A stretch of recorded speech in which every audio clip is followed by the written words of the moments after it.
Welcome to the Surviving Marriage Podcast with Rufus and Jenny, marriage educators, best-selling authors, and relationship disruptors, giving you marriage education from decades of marriage experience. Here's Rufus and Jenny triplets.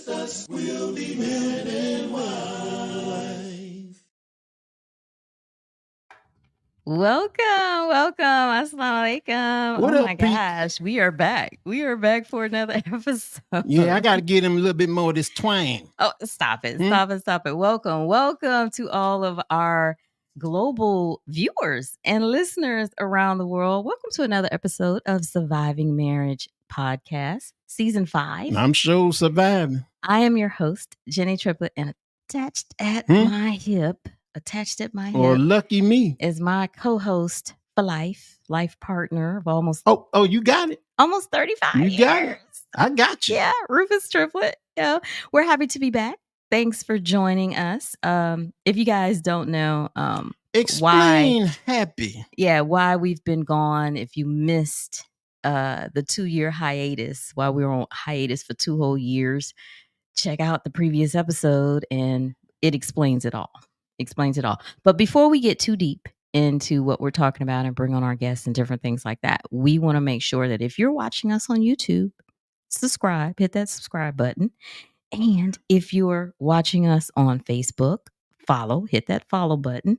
And please follow and listen wherever you get all of your podcasts. If you need to hear it back while you're riding in the car or different things like where you're commuting, if you're working out or anything and you want to listen to podcasts, make sure, you subscribe so you can get that on Spotify, Google Podcasts, Apple, all of that good type of stuff. And then when it's all said and done and you like it, because you're going to like it. Oh, are they? Yeah. Make sure What makes you so positive? Make sure you like, comment, and share. Share it with a friend. Because, it's been 2 years, y'all, and we got to regrow this thing, right? We got to get back to the consistency of putting out episodes after 2-year hiatus because it's rough, okay? And we're doing it live. I was still trying to take my siesta. Yeah, go check out our previous 40 episodes, if you're new. And then we appreciate your support in advance. Okay. Now let's talk a little bit about our alternate life. I ain't got no alternate ego. Our alternate life, I got one ego and that's it. We're travelers. We're travelers. I do my best. Or traveling, world traveling. And I was telling her, I thought you was going to put me in one of them suitcases one time. You was packing too much stuff. I was telling hubby just the other day that it seems a little strange that we are here, that we have not gone somewhere these past couple of weeks. And I was telling her my pockets feel pretty good just waiting. That, sometimes we just get up and go because we can at, this soft life, this soft era of life. And sometimes, we just take off. We just get up spur of the moment. Just like after the podcast last week, I was like, shouldn't we be on a plane? Shouldn't we be hopping flights somewhere? I think you need to own your own plane. To parts beyond, and different things. You can't just be waking people up at 3:00 in the morning talking about let's go somewhere. We can do that though. No. You can do that with the other brother. You can't do that with me here. I need my siesta. What other brother? I ain't got no other brother. Huh? You the only brother. Well, I'm just saying. Ain't no other brother. See, that don't work like that for us. Ain't no other brother. Well, we better work something else out then because I need my siesta. Well, when I tell people that we've been to 46 states, they're like, wow. And then you just determined to get me to all 50. We're going to get the 50, 50 cent, we coming. We're going to get the 50. Okay. If it be his will. Not as many countries, though. Only 23 because we raised our children. Only 23 what? Countries, yeah. Oh, that's it? That's it. It feel like I've been to all of them. There's 195. You have not been to all the countries. It feel like I've been to all of them. I know some ones that you probably... I know the dinero, the dinero, Dirham, the hero, the dirham. I know all of them. You ain't had the yen. I done had them all. You ain't had the yen. The yen. Well, we got to get over there. I don't need the yen. We got to get over there to that region. Okay. So, we're working on it. Inshallah. We'll get around this world, hopefully. And then there's plenty of people that we talk to that, of course, have been way more places than us, and then some not. So some ain't left their block. I'm good. But they can keep it moving. We're working on more places, and then we're curating our content because we travel a little differently. We see the world a little differently. We experience different things. So you guys can follow our travel blog at Travel with the Triplets. Tell you one place Triplets. I ain't going right now. That's Beirut. Oh, come on. Come on, now. Girl. Come on now. They letting dude go crazy over there. Yeah. You guys can follow our travel blog at travelwiththetriplets.com, but you can also follow our IG channel at Travel with the Triplets. And because travel is all about the visual. You got to give people the visual and the details. So sometimes the details isn't in a 90-second reel, right? It could be. You got to give them if it was me, it'd be in a 30-second reel. You're a storyteller. I don't know no story that you done told in 30 seconds. Like, I'm good. You missed it. It'd be telling you to wrap it up. Oh, I done told about 3 or 4 stories by then. No. Excuse me. Y'all make sure y'all following us, okay? All righty. We've been traveling for 35 years together. Do you remember the first place we went? I'm finna give you a pop quiz. The first place we went? Yeah. To my house. I wasn't going far. I didn't have no money. What type of travel experience is that? That was traveling. We traveled. What was Saginaw? How many miles is that? Yeah, we were up and down the road. If you guys don't know, we're from Saginaw and Flint, Michigan, which is about 30 miles apart, 25 to 30 miles, depending on where you live in the city. And so our relationship, high school, we back and forth 25, 30 miles at 16 years old, up and down 16, 17, 18. We up and down the road. I think that's a little bit too much info. Yeah. With it.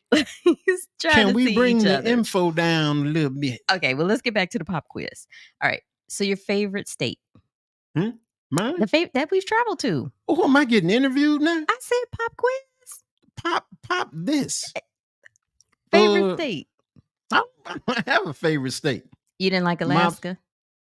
I don't have a favorite. You didn't like Alaska? I did like the water. You liked Alaska, so the fresh air. How you go? Just because you've been with me for 35 years don't mean you know what state I like. What in the is going on? I ask you a question. Just because I like the water, okay. It was okay. Okay. All right. Favorite country? Your favorite country? This is easy stuff. Like really? Dubai. Dubai is not a country. Well, what is Dubai? The UAE. Dubai is a city. Well, UAE? In the UAE. UA to the E. Then. So you liked Dubai better than Zanzibar? Dubai, I ate halal everywhere. I like anywhere. Zanzibar had a halal everywhere. I like anywhere where I can get halal food everywhere I go. Okay. Well, y'all see how this is going, right? So make sure y'all following our traveling experience. And before y'all tell me to get out the United States, put me out. I want to see somebody put me out.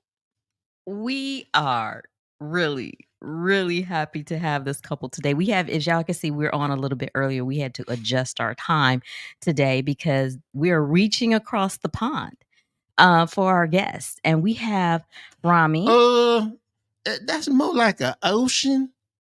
Oh. It don't seem like a pond to me. Was you on the same ship I was on? That wasn't a pond. It's probably a pond to a whale.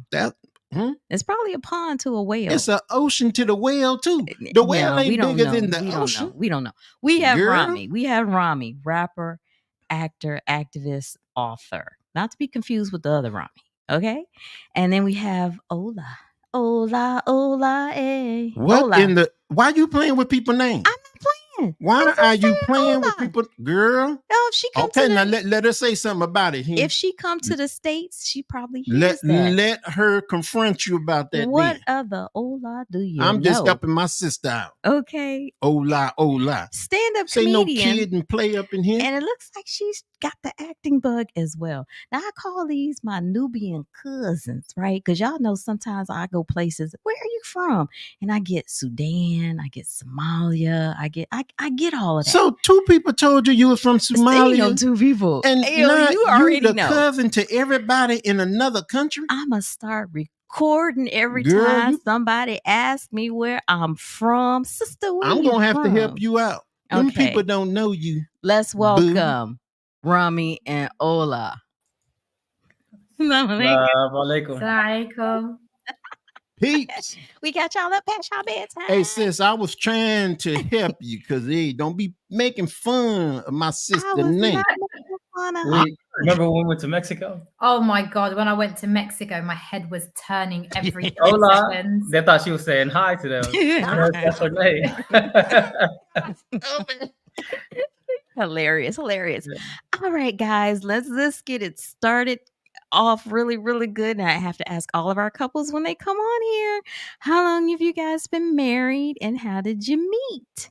Yeah, coming up on 5 years in December. Yay! We got some applause. We got some applause for let's that. Feels like 15 though. Right, because in the time of that's enough.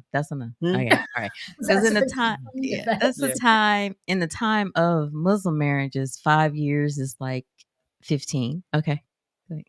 What was the other part of the question? How did you guys meet? She be confusing me too, man. It depends who tells the story. So Oh, that's no. We get that from everybody. Okay, yeah. go ahead.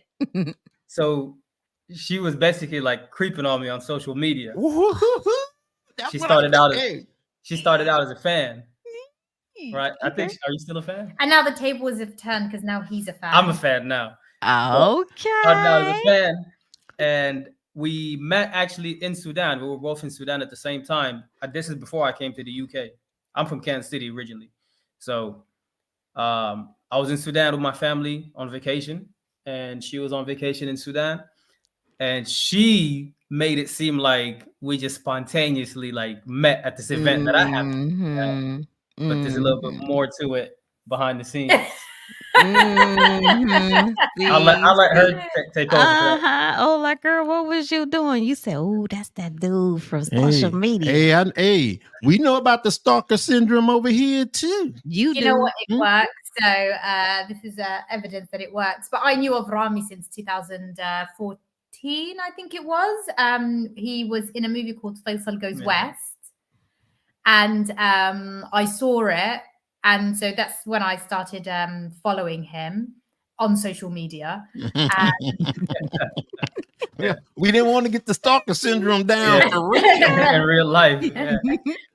But yeah, then in 2016, I saw that he was going to Sudan and I was going to Sudan. Mm-hmm.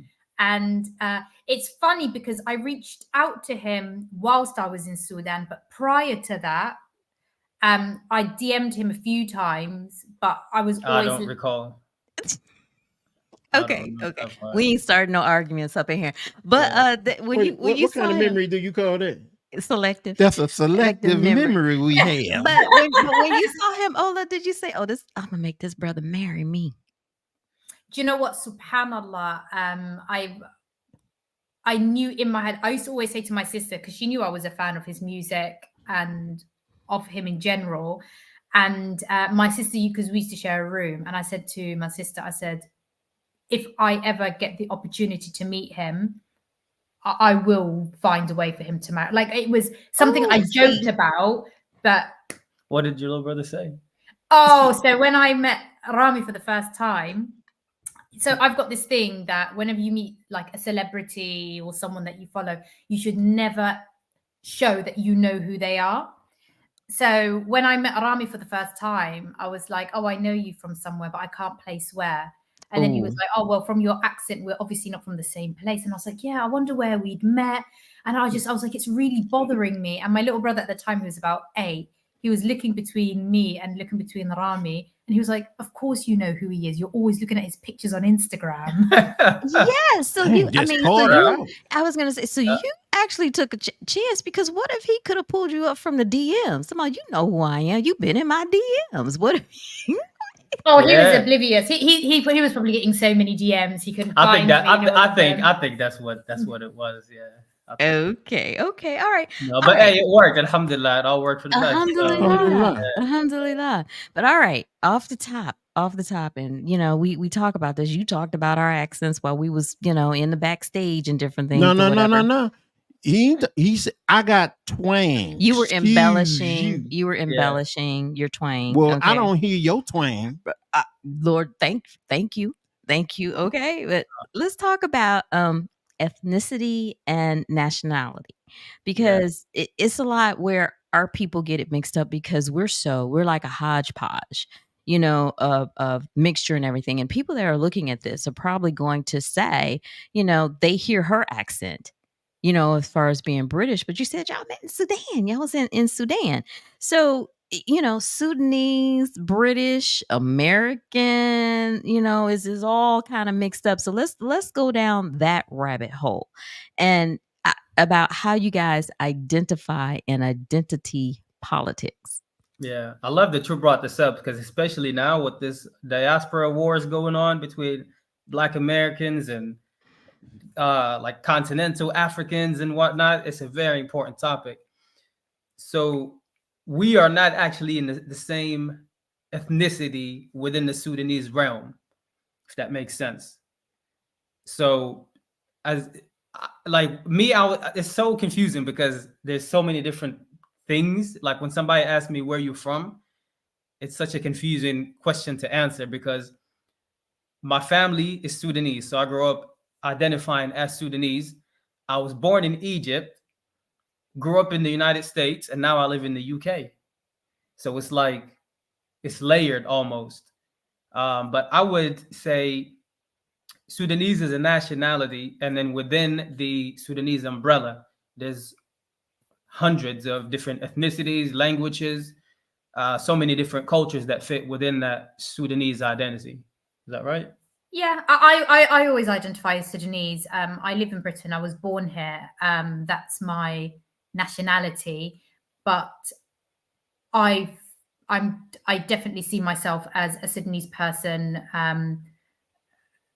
100%. Obviously, I live in Britain. I was born in Britain, so there's always going to be that kind of British influence. But I don't know. I think it's really weird because it's like pre-war and post-war. I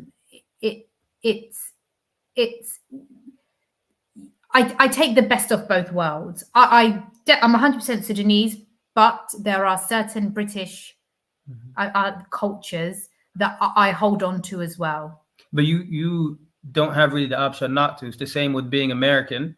There was a I was point. gonna say that. Yeah, Yeah. there was a point in my life where it was like, so when I go to Sudan, they call me like the American boy. That was like the thing. And I used to fight that. I used to almost hate it, but Yeah. I am American. Right.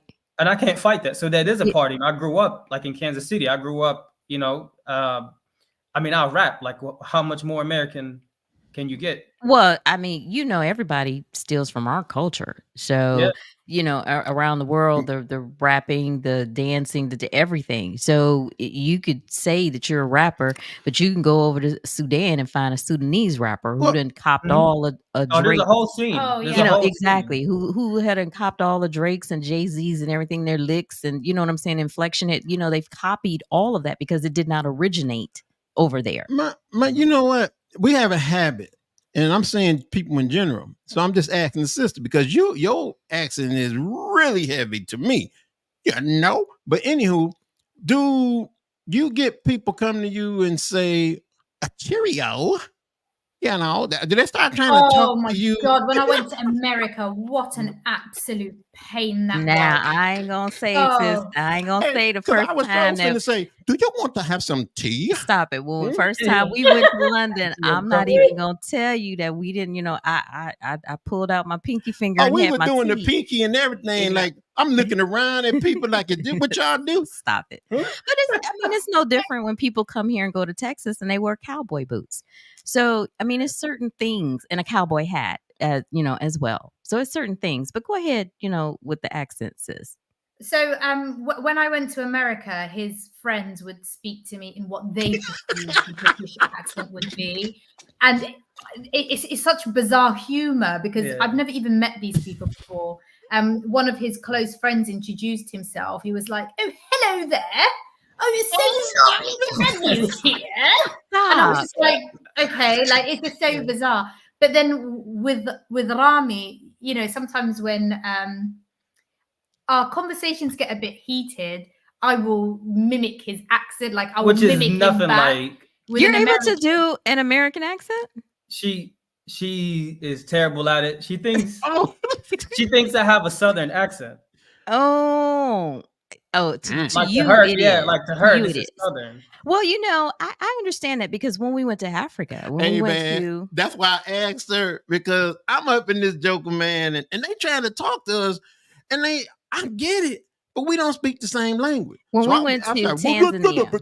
and then Stop it. I told Jim not to and do those- that. Oh man, I my was like, God. Stop. hey, I'm just saying. When we went to Tanzania and we're speaking, you know, we think we're speaking great English. You know, I'm not trying to get loud with you that you don't understand, because some people get Yeah. louder thinking that'll help you understand better. But Yeah, we have to remember that they learn British English. Yeah. They learn the Queen's English. So to us, our English is slang.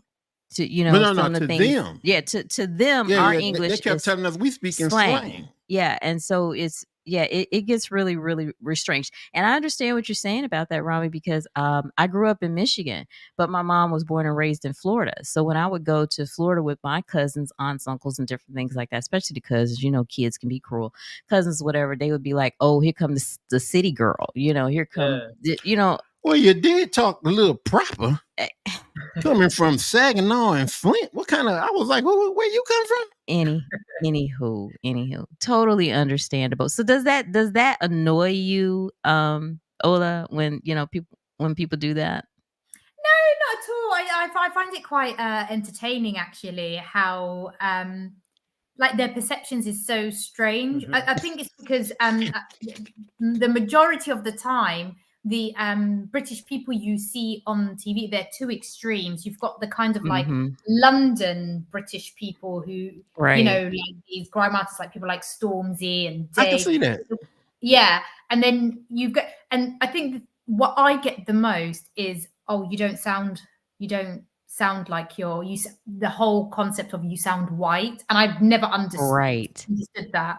So I think there's this perception that like black people in the UK have to sound a certain kind of way, but when his Well, I friends, I But I wouldn't be think this able is to. newer. Like when my friends like make fun of her the way she speaks. When we grew up, I think like the stereotypical British person we saw on TV was like Jeffrey from the Fresh Prince, like Right. the proper, you know what I mean? So that's Yeah. our idea of like what it means to be British. Right. Here in the UK, when they see Americans on TV, it's like, you know what I mean? That's why they make fun of us in the Well, way that's that what I they was do. going to mention, because we watch a lot, and he gets on me. It's like, you got another British series. Like we watch a lot of British Hey, series. they done you came know? a long way. Yeah, really. Oh, they done And came a long way, because when we first went, I mean, we turned on the TV over there.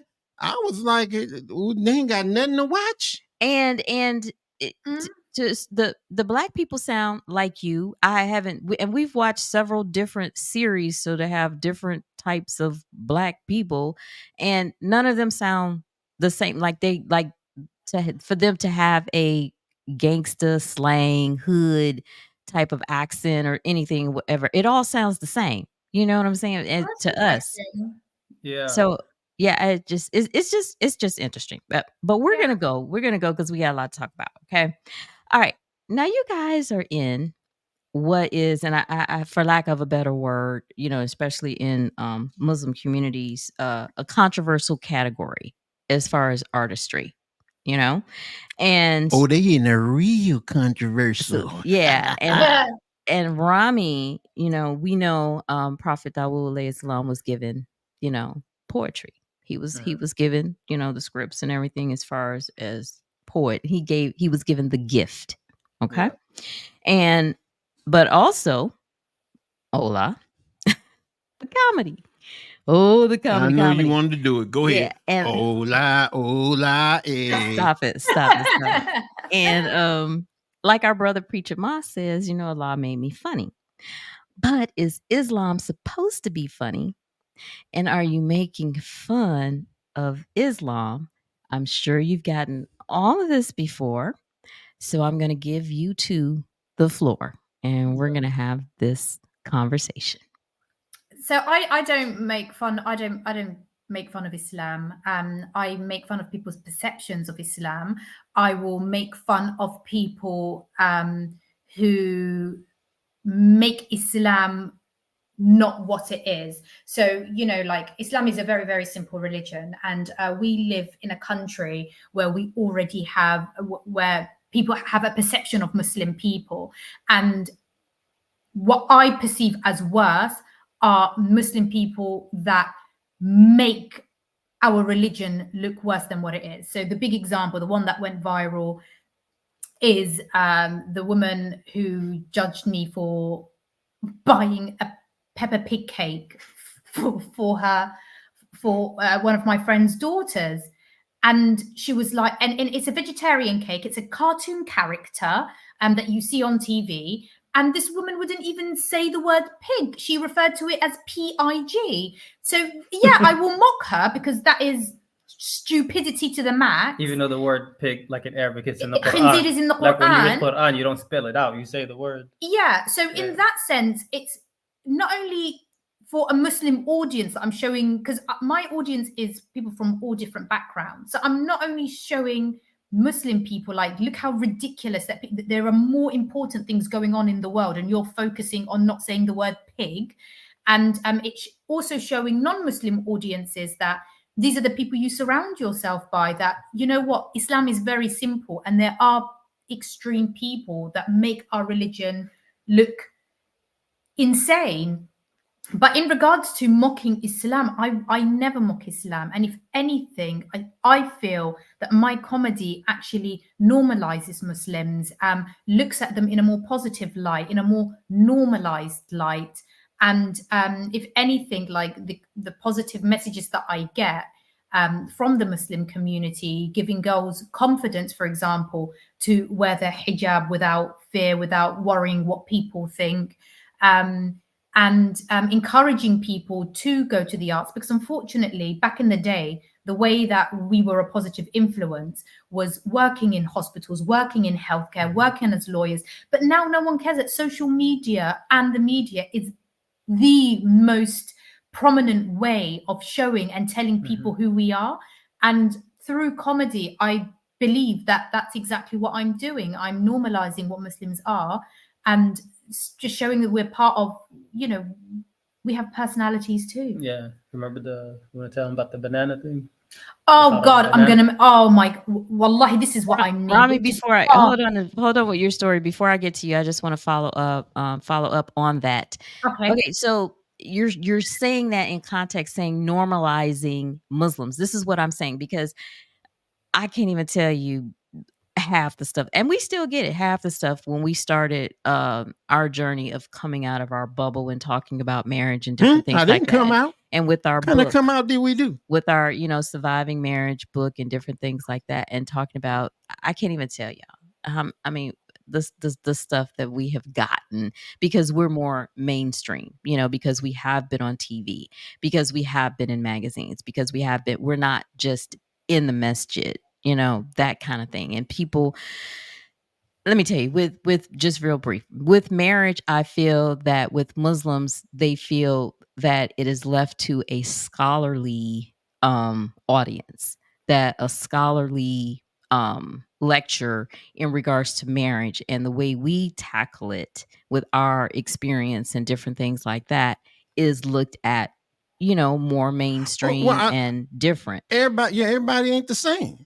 So, I mean, just like everybody ain't the same in the world, everybody ain't the same in the Muslim community. Yeah. So to think that marriage is just supposed to be this thing here, again, no, it didn't reflect my marriage. Now, again, I challenge people all the time, and I'm with my Quran and my Sunnah. I practice Quran and Sunnah. So either way, my point be I want you to point out what's wrong with me. I ain't got nobody pointed out yet. Alhamdulillah. I don't, But and the scholars that do back us, the scholars that do say y'all keep doing what you're doing, we just teach in a different way and we gravitate to a different audience. I'm saying that to say with you, Ola, in regards to your comedy, you're more mainstream. Your audience isn't mainly Muslims, where some people, they have Muslims that are comedians that only do Muslim events and different things like that. But I could see that you're probably, but she's I don't want actually to in a position to teach. right, but I don't want to, and we give dawah in our own ways, but I don't want to say that you're blacklisted, but I want to say that maybe you're not called upon as much, and I feel the same with us in those Muslim audience because of how mainstream you are.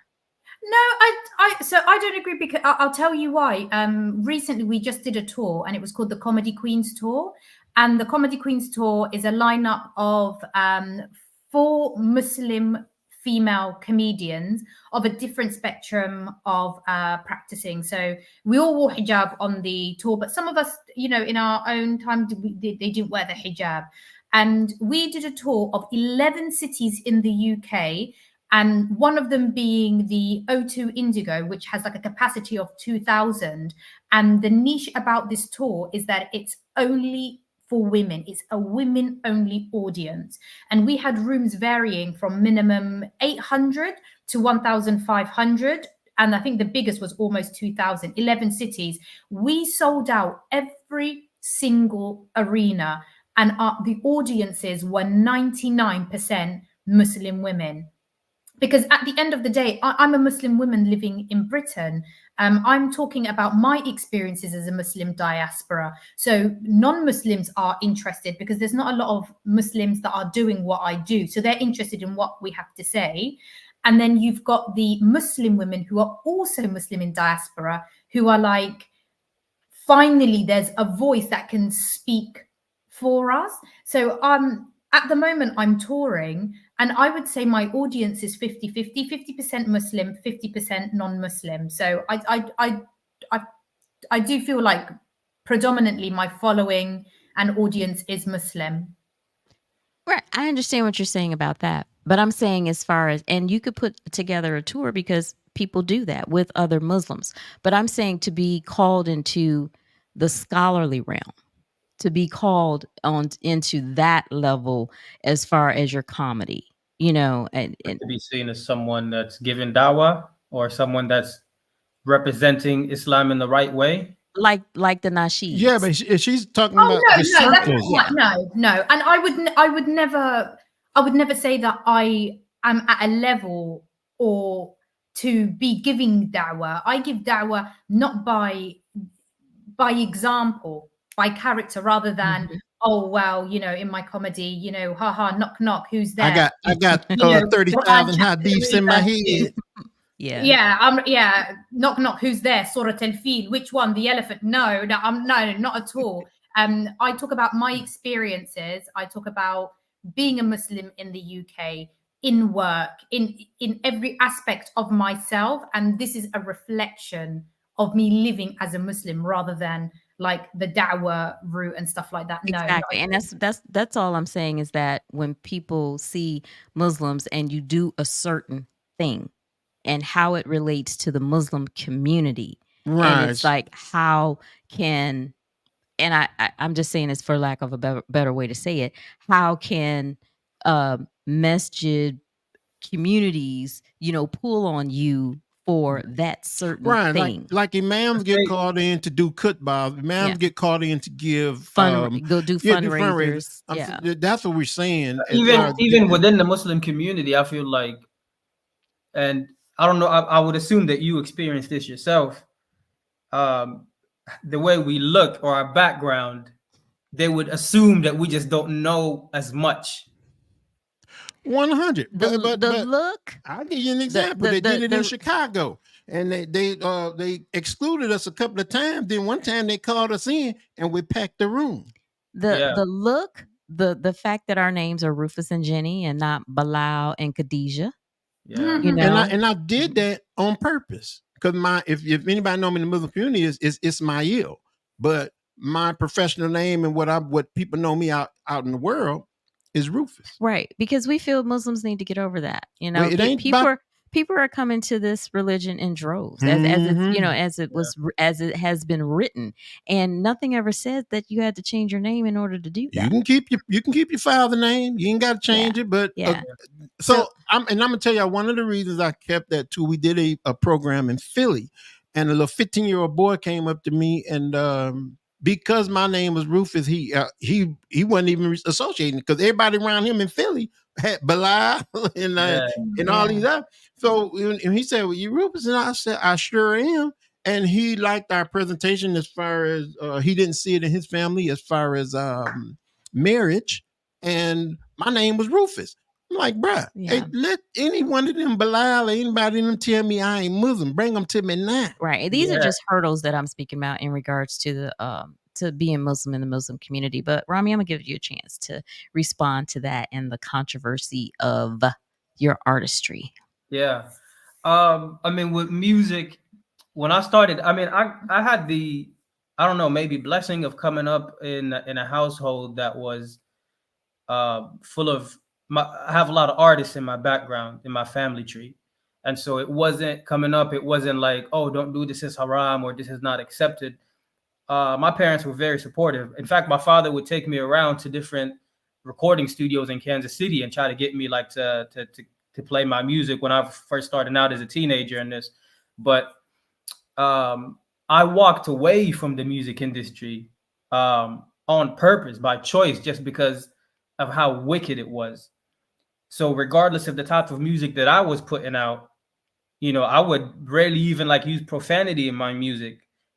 But the music industry itself is so wicked that even if you present yourself in a certain way, it's almost impossible to avoid, you know, getting because you're a part of this thing. It's a machine, and you're a part of this machine, and this machine itself is rotten to the core. So even me, even though I'm trying to present myself in a certain light, it's I just couldn't I couldn't manage myself, or I couldn't navigate in a certain way. I just had to remove myself completely from it. Man, I just wanted He to over say, here jumping. I just wanted to say, jump in. I done been into the big Arista, Capitol Records. I done been into Atlantic. the big, and we were trying to do more positive music back in the day when I was doing. This was before Islam. Yeah. So again, we had a song called Straight Ahead, and they said, can we? I love the music. Can we change the lyrics?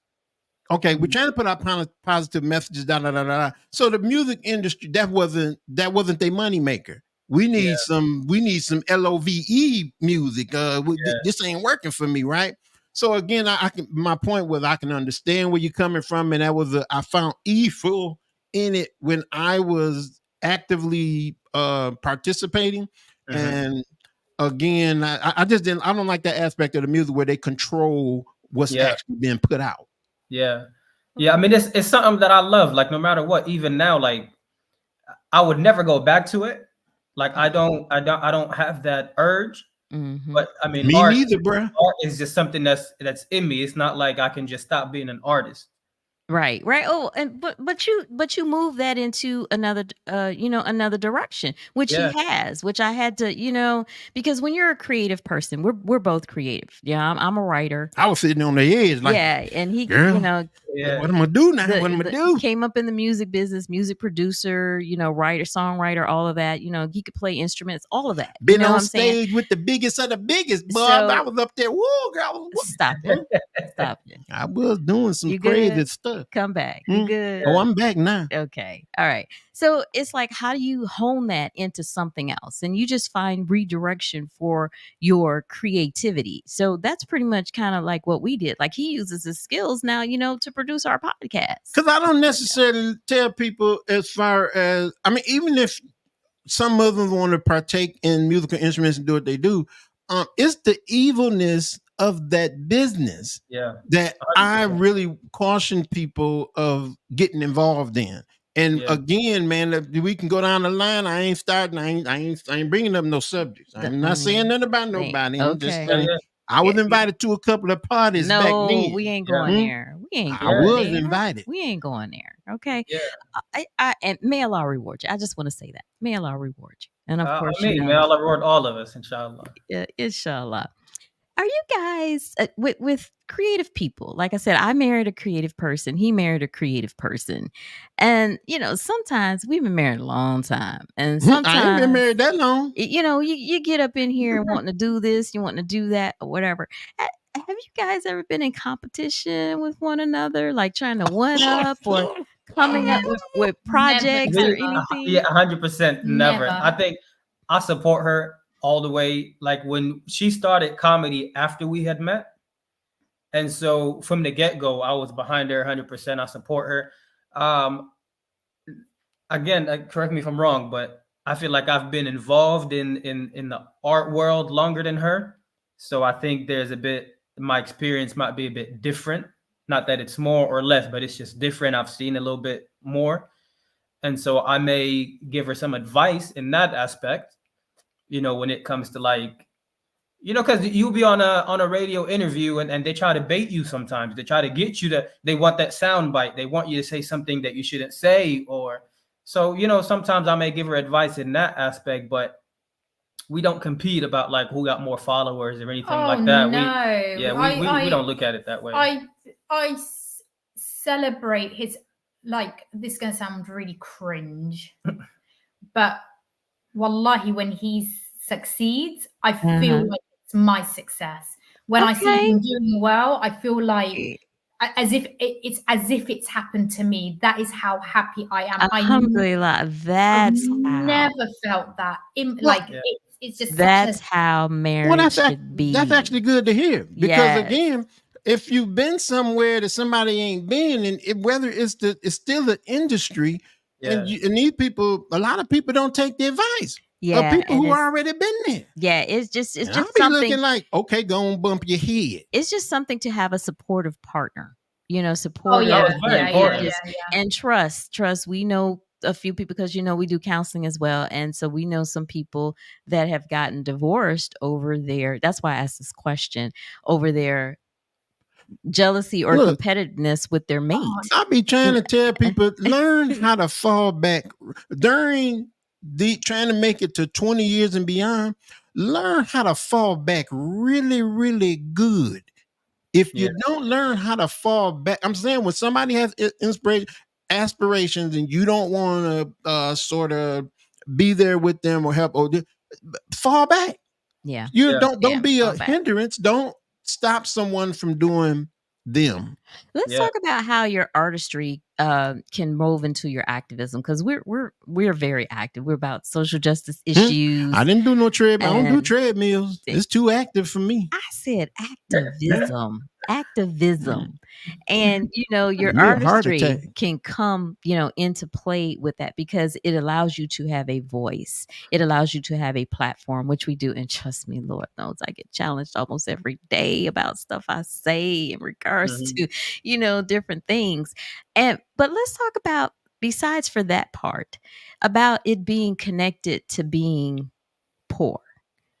Because a lot of people believe that if you're in activism, that you shouldn't live. I'm going to say, what's active to being poor? You shouldn't live a rich life. But there are a lot of activists, should just be here with their lives. So I should be living in a tent with a water bottle and a makeshift toilet. Mind you, we only get that from a lot of Black people, and even in the Muslim community, a lot of Muslims. But when you see rich people that actually write a check towards activism, mainly other than Black, they don't get that you should be poor. So I want to get you guys' thoughts on that. I mean, I never went out of my way to try and be an activist. It was just like the life that I was born in. I mean, like being an immigrant and seeing the things that we saw. It's just our life. Like, what else am I going to talk about? Number one, like I can't talk about You know, I didn't have, like, I didn't grow up with you know, my parents wasn't millionaires. They didn't have, you know, we was on food stamps and all that. So we were immigrants. I had to learn to speak the language. I was picked on. So you grow up living in a certain way, and then your art is just a representation of your reality. That's all it was for me. And then it's not by choice. In fact, like, even Islamically, you should never wish hardship on yourself just so that you could use it and do something positive with it. You should always, you want to better yourself. Mm-hmm. And whether that be financially or otherwise, there's nothing wrong with that. So, it is. People don't know, if you don't travel, if you don't keep up. It is Black History Month in the UK now, so happy Black History Month. Their Black History Month is a little bit different than ours for, you know, the Brits. I'm sure it is. Okay, here we go. Here we go. And y'all have some of the same issues, since we're moving over from activism. Y'all have some of the same issues and problems that we do as Black people. Hey, we was over there and I was like, in the States. I guess they is Black. So what does this month mean for you guys over there? What do you guys do as far as awareness? Or what does this mean for you all?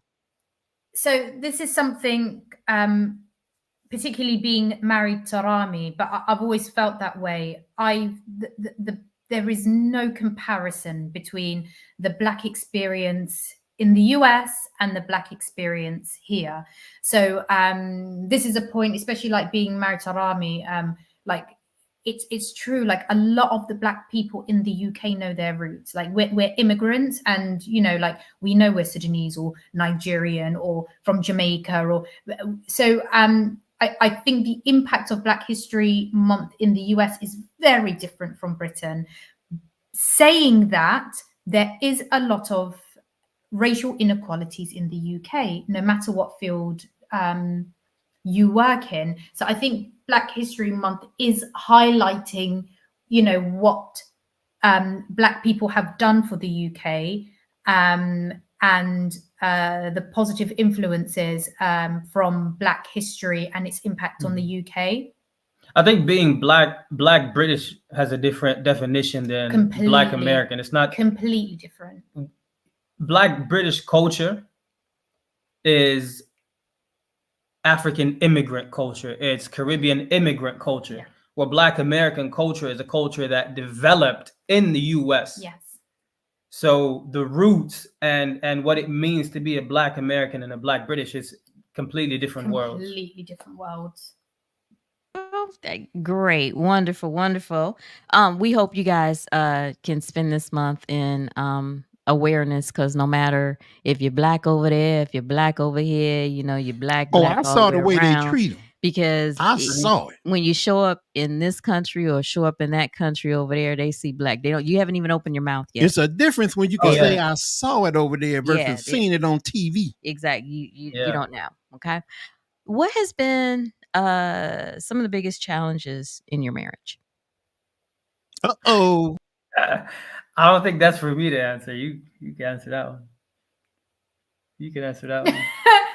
The biggest challenges. Hold up, there's some cats getting tongues up in here. I don't want to cause any trouble. I better stay out of this one. Hey, some trouble is good trouble. Ain't that what he said?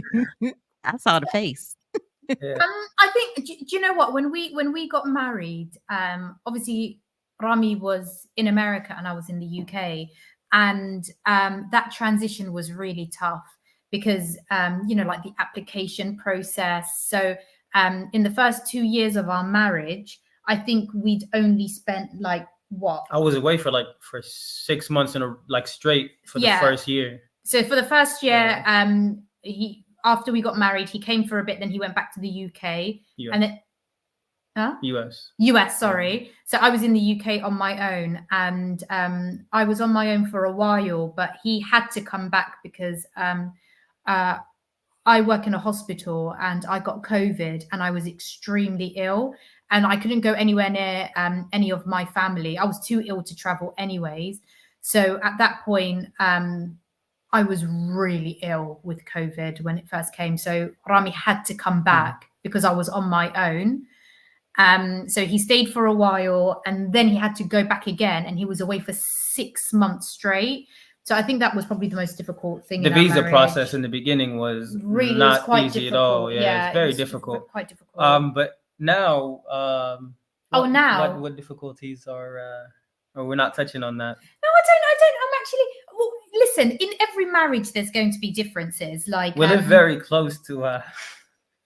Excuse me, we're not talking about my parents. Okay. We better do some intervention up in here. Do we They need live to down the break road. this I'm up? gonna let y'all imagine what that's like. Oh no, partner. We're let's gonna leave that see. right where my sister left it. She said, It's got its blessings, alhamdulillah. But I have to- Leave my also- peoples out of I it. have to remind all of our viewers and listeners, we do counseling. I don't agree. I be needing counseling after I counsel. Yeah, we do counseling, so we need Listen, some. it's the same with every in-laws. Like, alhamdulillah, my in-laws, I love them, but they live very far away. But unfortunately for him, his in-laws live a couple of doors down. Ooh, And- no, they just She fine. said a couple of doors. Let me help my brother out. They just fine where they at. Yeah. We And I gonna think leave that where like- it is. We're really close. Like, me and my family were really, really close. So when I got married, they wanted us to be one big family, not two families coming together. They wanted one family, and I think that is that can cause like a little bit. See, of now tell friction. me I had something. I had to put a stop to that real What quick. I'm saying is that culture, because we have separate families over around, and we might come together for something. But I just feel like when you marry into some families overseas, You married a whole just one family. big happy family. No, I think it's just my parents. Oh, I mean, look, there's a blessing in that. Obviously, if we need something, they're right there. You know what I mean? Right. They look after us. my, Right. my anything. kids ain't like that, and I'm there for But- them anyway. But sometimes it's like don't show up unannounced. Like They just get a chill bit out, excited. chill out. It's Okay. like No, I mean, don't well, you do ever, have to. I gotta ever address this. show up unannounced Announced. over I- here. I have to address this. No matter how close you are, close in ties, close in proximity, there still needs to be boundaries. Man, you show up Oh, unannounced. 100%. I'm gonna be looking out the window like we do them other 100%. people. Like, who is that in my Did- driveway? Did you call first? Who is this? Yeah, did you call And they're first? gonna be I calling on do the think phone. it's I'm gonna say, cultural. I do think it's like for them, they don't see it as they're overstepping the boundaries. Yeah. They mm. just see it as It's we're normal, yeah. But we Yeah. did put the boundaries up, and it was very difficult to do that. It was extremely. It was difficult to set boundaries. No. It was difficult for them to accept the boundaries. right. Oh, So they're okay. used to that. Yeah. So Well, they had to there's- get used to something else. There's a giver and there's a receiver. So on the Hey. receiving end, Because some people, it was rough. people came over It my was. house and their Mhm. children went in my bedroom. My Oh, children no. don't No, go no, in my no. bedroom. So no. the boundaries is set up by. That's what I'm saying. I just feel it's some culture that it's okay for the kids to just go into wherever they want to go. No, but like, come on, why? that happens in Sydney. Like, their parents should know better. yeah, They parents should. know But- better. They should. Yes. But everybody doesn't parent the same. Yeah. This is our thing. So All I'm saying. okay. All right. What do you guys consider as success as an artist? What do you guys see your success as an artist and considered as success? I feel like success would be when I don't lose touch of who I am, Mhm. and as long as what I'm putting out is genuine. To me, that's a mission on its own, because it's very easy to get caught up in the fluff of it, and like quantity over quality, and it becomes like a competition of you always want to just put something out because the next person put something out, and you're looking on your phone and you're checking this and that, and you get lost in that. But as long as what I'm putting out, I feel like it's genuine and it comes from a real place, and I'm not doing it to achieve something materialistic, even though there's nothing wrong with that. If the finance come with it, hey, that's wonderful. Alhamdulillah, bring it more. I'm not gonna stop it, but that shouldn't be the sole reason why I'm doing it. I don't want to lose touch of who I am and the story that I'm telling. It needs to be my story and not somebody else's story, not a made up story. Yeah, I can mirror that. For me, it's authenticity. It's Yeah. being authentic to yourself, especially in an industry like this. You know, people have this kind of idea that if you're in an industry like this, it means that you're a liberal person, and that's something we've always spoke about. But I would like to think I'm quite a conservative Muslim, and you know, you get offered, and I've been offered like say it. Just opportunities that Mhm. will get Mhm. me to a whole new level, but that Right. would mean compromising my Yeah. deen. And I'd come to Rami and I'd be like, Rami, I've just been offered this for Mhm. and We he- know. We know. yeah, Mhm. and I don't want to say it was difficult to turn down. It was very easy because I could never do that. I'm about to say, Yeah. alhamdulillah, Yeah. because it's Alhamdulillah, not. alhamdulillah. And I do believe that if you please Allah, better things will That's all come. I'm finna say, but it's not Exactly. easy for some Listen. people to turn these things Yeah. down. But I Wow. always ask people, This is "Where's very your?" evident at the But moment. if you Yeah. walk Hey. away from something for the sake Very of Allah, evident in Allah the will UK. provide you with So if something you even exactly better. give you something even better. And trust me, folks are still wondering how we doing it. They wondering over here how we do it, because we're I not, don't see why. you know, invited into certain spaces, but they Yeah. don't know the spaces that we've turned down. With Yeah. spaces, you know, that we've said no. I got stuff Oh, in we my can be your I got global stuff in my Muslims emails if right Muslim now. representatives. If All we right. if we wanted to, not, I ain't gonna just say disobey, but I'm saying something may be okay, but I stay away from them anyway. Let me just put it that way. Okay, we're gonna get into our speed round and our card game, and we're gonna let you guys go. All right, speed rounds. You guys can answer these together. Skydiving or bungee jumping? Skydiving. Bungee jumping. Okay. What's the difference? Both of them were scared the crap out of me. Okay. Paris or Doha? Doha. Doha. Okay. Sudanese food or American food? Sudanese. Oh. Sudanese. Oh my! I'm thinking of like barbecue and Yeah. okay. Hey, say it. Say it. I'm gonna say American because it's more diverse. Okay. Coffee or tea? Ooh, Coffee. tea. She British. She gonna say tea. Can I have some tea, please? Stop it. You didn't say it with your pinky. Okay. Yeah, Well, so you're gonna make it worse? First, you're gonna tell me don't talk. What the? I said this the girl? speed. I said this the speed round. You give them time to think. Oh, okay, my fault. Instagram or YouTube? Instagram. YouTube now. Okay. All right. We're gonna play our card game. If you guys don't know, we do have a couples card game, and it is 99 questions for one great conversation. And oh my God, this is where's my We open got card? tired of hearing people talking I about. don't think we answered anything the same in that speed round. Yeah, I know. Yeah, y'all did. Yeah, y'all did. No, Yes, they did. It was What one? one. No. What is it? Let me see it. Oh, Doha. Mhm. Doha. Yeah. The second one, Doha. See. Hold on now. Didn't you tell me I don't listen? I listens. Yeah. I think you knocked my card game down. So yeah. So anywho, thankfully, since I made it up, No card game. Thankfully, since I made it up, I know the questions. Okay. Well, could you quit making stuff up then? There's 3 categories: for richer or for poor, for better or for worse, and in sickness and in health. And since this is wonderful, we talk about the in-laws. We're going to ask this question. Say your mother-in-law got sick and had to move in with you. Would that cause a problem? No. She's more than welcome. Let's see what the feeling is after about 3 weeks. Why did you take so long to think about that? I asked I ain't answered. I answered fast. Ola done already said they had a distance. Ola ain't answered. Oh, okay. Ola. But for how? But so she's ill. No, don't try to don't. Just this is why. Just not that it matters, but is it temporarily until she gets better? Nah, you don't know when she getting back. She might not never get well. This is why this card game is so fabulous and so wonderful for couples because that's one of the questions the couples don't talk about. Exactly. You know when they get married. What the sad thing is, she's a pharmacist by trade, so she has the cure to whatever the thing is. whatever so it she is, gonna make right? sure You it's get it, short. It's a yes, short yeah. visit. Yeah.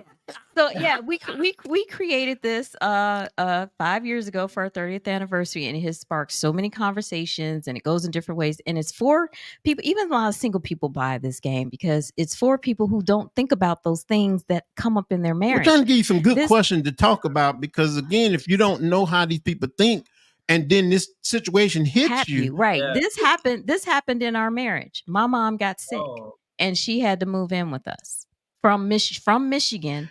She yeah. had to pack up a 3-bedroom house with a basement, full basement, and move down here to Georgia with us. She had to move in with my How long was husband she there? and 3 kids. Okay, so life comes at you fast. I know he's And saying how then- long was she there? How long? Ooh, She was there a for a couple of minute. years. Then she went with her She was sister. in- But yeah, the thing is I had a good relationship with my mother-in-law. So I mean, none of that was it was ever a problem. a no-brainer. When But she, there's so many people that don't have that relationship that these things should be discussed. Exactly. Yeah. It was a no-brainer, so much to the fact that when his dad transitioned 2 years ago, November 2022, his mom got diagnosed with cancer. 8 months later, she had to come and stay with us. So for Yeah. the past year, my mother-in-law was living here with us. So we've had both of our mothers here in our Her home. mom had to quarantine here for like it wasn't that long, obviously, It but was during 10 COVID, days, or was it 2 weeks? What was it? like 10 days or something. But she came and she stayed with us for a couple weeks during COVID because she had to quarantine with us, and that wasn't an issue. For I us at all. don't. For me, it's not an issue, but I guess it's that discussion of boundaries. So, if, for example, one of the mothers, my mother or his mother, moved in with us and started arranging things and started changing things and started Oh my making, gosh. then Hey, Oh that my hey, would hold be. on. See, but hold on. Oh See, my gosh. if the council people look, you can't change older people. Yeah. So Yeah. you're gonna have to compromise, even just like you compromise with your marriage, with your husband you just moved in with. You're gonna have to compromise with them, and because you can't have them living with you in an unhappy state. Right. And also making it feel like they're in a prison. Right. Because of Like their they have no situation. choices. It's their situation. It But changed. once again, this my house. So Yeah. you like you overstep. You know what I'm You just saying? gotta weigh your Trust me. options. It's like, I mean, yeah, you're gonna be annoyed by them moving things around, Oh my but gosh. hey, No, you know what I mean? not Like, moving things around, but like when my mom would never move things around anyway, so I don't know what you. mine would. But it's Yeah, like, see, that's where it's coming from. She's taking. you know what? I'm not even talking about his she's mum is not thinking going to be about the what problem. her mom would do, and trying to put it on my mom. Okay. Yeah, I got you. No, but alhamdulillah, the thing is that to have these discussions, Yes. we say before they discuss you, because you gonna have a discussion if it happens. Exactly, because my thing with my husband was like when my mom moved in, just oh my God, it was so much going on with her and different things that she wanted to do. You got to remember, not only being a matriarch and having your own for so many years, okay, because she was on her own because my dad had passed, and then with his mom moving in, a lot comes with that, being the matriarch. You got the kids, you got grandkids, you got, you know what I'm saying? You have all of that comes along with those people coming to your home, where our home is peace and quiet and different things like that. But she want to have company, so you have to have those conversations like, how are we going to handle this? And, put some things, into play. That's all we're so saying. alhamdulillah. And I'm glad, and not everybody is there, but it's questions like that in the game that give people more thought into how they will handle different situations. Yeah, trust me, I ain't have nobody giving me no thought into nothing. I'm all everything y'all getting is what happened. It has broken up some marriages. Wallahi. I mean, we just, like I said, we do counseling. Imagine. It has broken some marriage. Like people had to go. They just couldn't stand their mother-in-law living with them. No. And paradise is at the feet of our mothers. So man, I can't remember people. I don't know how many times I think he had to put that on replay for me. He might as well just. I tried to just put it on on a 32 gig disc for you, so we can just keep playing. He might as well wrote it, in a Sharpie on our bathroom window for me to have to remember that every day. Because, woo, baby, I tell you, because you're not dealing with just your mother-in-law. Family coming over to see them. It's a whole bunch of different aspects that's going to happen when somebody moves in with you. Them being sick, that's the only way I would be okay with it. Otherwise, it's Oh, Alhamdulillah. okay, we're gonna move on from that. All right. So before we let you guys go, let people know how they can get in touch with you all. Yeah, they can reach out on social media at Real Rami Dawood across all the different platforms. And I'm the Ola Labib on all different platforms. Thank you guys so much. This has been so fun and so informative. Cheerio. And inshallah, we'll see you guys when we come to London. Yeah, thank you so much for having the, us. the So much for having UK. Thank you for having us. All right, assalamu alaikum. Assalam. Let's get into the food for thought. Food for thought. Food for thought. See, we running a little long, right? Because the conversation was good. We ain't do. I've been pointing at the time since about We running a little long. Okay. 55:04.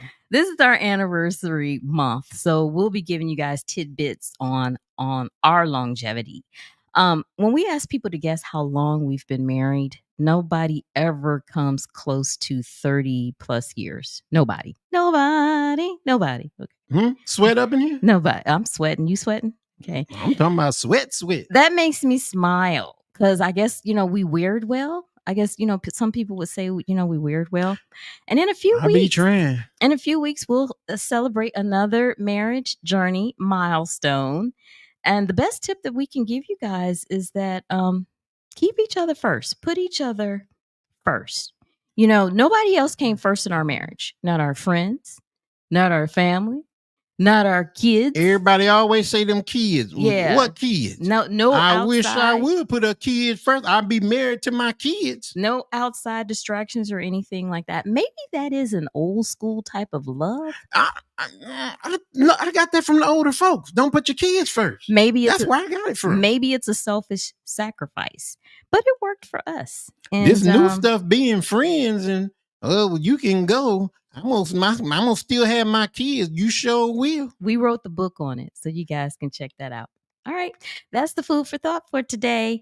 All right, we talked about being married 35 years. We have our couples card game that is on sale for this month, all the way to the end of the month for our anniversary. You can get 2 card games for $35 in celebration of our 35th anniversary. $35? Yeah, you can get 2 card games. Put the website up there so they can see it. That you guys just go to survivingmarriagetips.com. Okay. And you guys can put 2 in the queue and use the code HAPPY35, HAPPY 35. And you guys get 2 card games for $35. Okay. This is for single people. Remember, the categories are for better, for worse, for richer, for poor, in sickness and in health. And you can have a nice little conversation that we just had, with our guests and everything. Indeed. Yeah. Remember to follow us on social media. Put the little follow up there so they can follow us on social media. And tell a friend in regards to that. Ooh, gotta breathe. And don't forget to share, subscribe, rate, and review. Stay connected on social media at Rufus and Jenny. You can also find us at Surviving Marriage on Instagram. Okay. And most people know, but you can find me at The Man. Stop it. You ready to ride, dear? Right. Do we got horses? We about to ride out. Okay. Well, let's go then. Did you hear the women say? Remember, I'm sorry. I have a bad accent, and I'm gonna stop that. You done? It depends. Remember, marriage is a marathon, not a sprint. We are surviving it. And so can you. And we are Rufus and Jenny. Until the next episode, y'all be cool. We'll be men and wives.